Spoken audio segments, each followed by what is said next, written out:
പഴുത്ത കൊക്കോ കഴിച്ചിട്ടുണ്ടോ?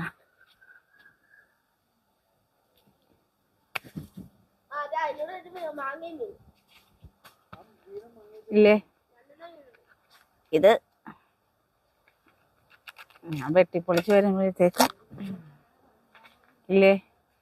ഇതാണ് നമ്മുടെ കൊക്കോടാകം. നിങ്ങള് പൈസ തിന്നാൻ പറ്റും. ഇതിനകത്ത് ആ സീഡാണ് നമ്മള് കൊക്കോ എന്താ പൗഡറായിട്ട് വരുന്നത്. ഇത് ഒന്ന് ഉണക്കിയിട്ട് വറുത്ത് പൊടിക്കുമ്പോൾ ഇത്തിരി പഞ്ചസാരയും കൂടെ ചേർത്ത് പൊടിക്കും. അതാണ് നമ്മുടെ കൊക്കോ പൗഡറായിട്ട് വരുന്നത് കേട്ടാ.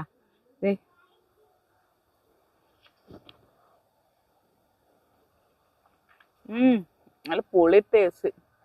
തിന്നുന്ന വരുമ്പോഴേക്കും വാ കഴിക്കും. ആ ഒരു പ്രശ്നമുള്ളൂ.